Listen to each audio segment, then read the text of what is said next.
Alright you guys, this is the Mood 13, the 31 Doom, and I'm going to go ahead and go over the APC 40 tractor template that I made. So what you want to do is turn your device on, and you may see nothing. If you see nothing, just hit one of these two buttons right here, and you should see these fill up. Also, if you'll have to go to your controller manager here in the preferences, and you can go to add, and you can go to import, and that's where you'll choose the template that you've downloaded from toxicairwaves.com. Okay, and then just choose your port. Make sure you're on APC 40 for your in and out. Once you do that, then you should be able to hit one of these two buttons and activate these two scenes here.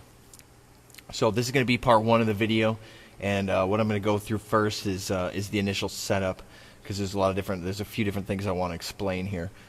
First thing is these are your scene buttons. These are set up, the green buttons on the right.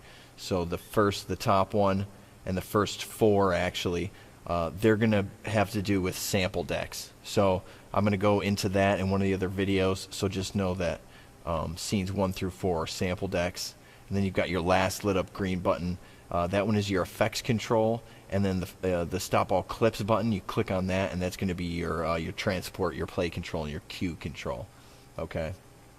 The other thing I want to talk about is the track selection here area. When you're just on one, you'll see a couple things over here, and as we change these, it changes what these buttons control. So I'm going to go ahead. Let me close this. I'm going to go ahead and play a clip here, and I'll explain this section here when you're on track selection 1. So you should be able to hear a little bit of music now playing, and you should see it on screen. I'll have a loop, and basically what you can see here is I've got UV meters programmed into the top 4 knobs here. The first two, they're going to be your main output, and then the last two are going to be your recording output. So right now we're seeing both effects, and if I go to this little record button here, that is my record volume. Okay, now, I may have to turn this down later, but this is an inactive knob, and number 6 and number 8 are inactive knobs. Okay, but they do still have a purpose. The LED ring has a purpose. Knobs 5 and 7. Knob 5 goes with these two UV meters, and that is your main output. Okay, so if we grab a hold of that, you'll see the main output. And just for a minute, I'm going to blast our ears out. And what I want to show you is that if your levels are too high, if you're peaking, redlining on your levels, ring 6 will blink. And if you're too high on your levels for the record, then the 8th ring will blink. So instead of blowing our ears out, I'm just going to show you on the record level. So I'm going to turn that up all the way until that peaks. It's actually too much. So I'm going to turn the master up a little bit. Okay, so you can see that blinking probably on screen. That means our record's too high. So, but I'm not really on this screen much, but I did program it in there. Okay. The other things that are programmed here are 6 and 7 and number 8 in your track selection. Now, track selection 6, that has to do with your effects. Okay, now if you look on screen, when we're on 6, we're actually controlling effect number 1 and effect number 3. Okay, and as you can see also on screen, let me show you with my mouse.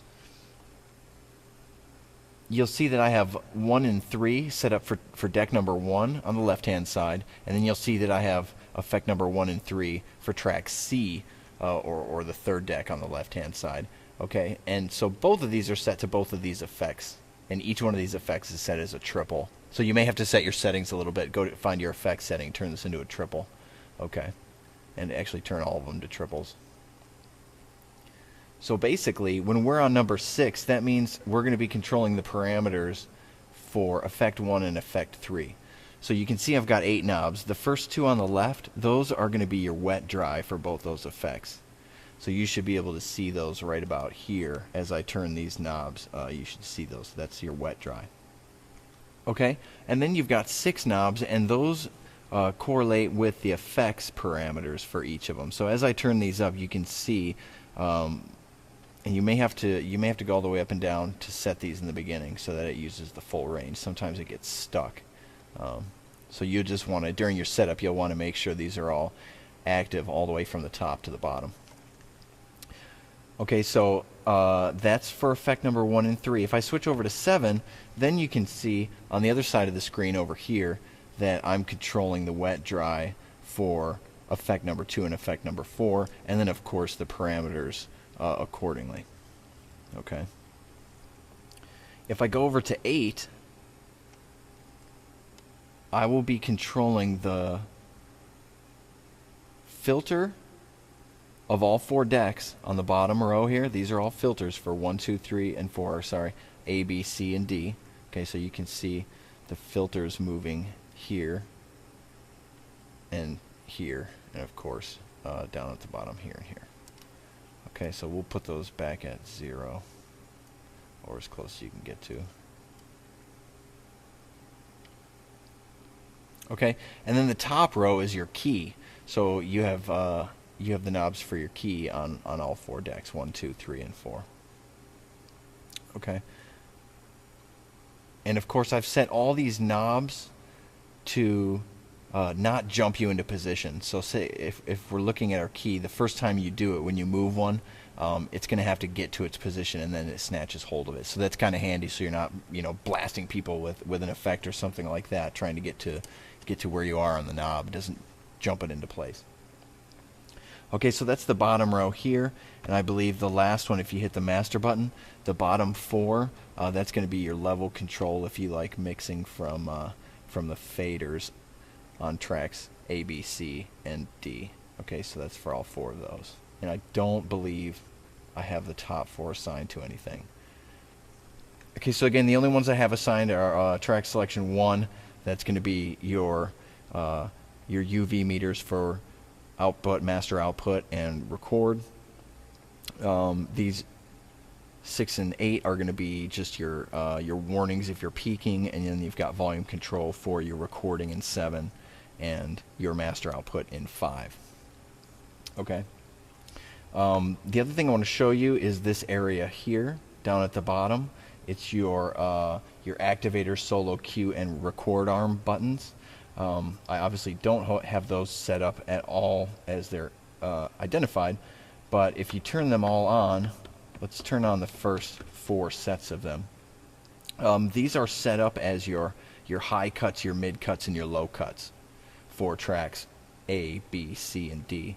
So if I go ahead and push the high cut, you can see it activating the button right here. Okay, and if we do the mid, you can see that. Okay, so as I turn them off, it's cutting the sound to the highs, to the mids, and to the lows, and those can be pretty fun to play with. Over here, if you turn these on, all 4 of these, the top row isn't programmed, not assigned to anything. But the blue row for 5, 6, 7, and 8, and the red row for 5, 6, 7, and 8, they correlate to your effects.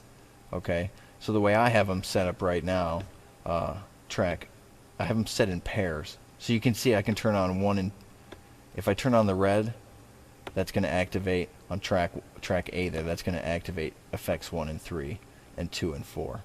Okay, and then so on and so forth for track B, C, and D. But we'll go back to the way I had it set up. I usually have I have the red activated on 1. Oh, sorry, A. I have the blue active on B, and same for C is the red, and D is the blue. Okay, so what this does, again, that splits my effects to either side there, and I'll show you why I do that when we go over the effects. Okay, the last thing I want to show you over here is you have your send A and you have your send B buttons.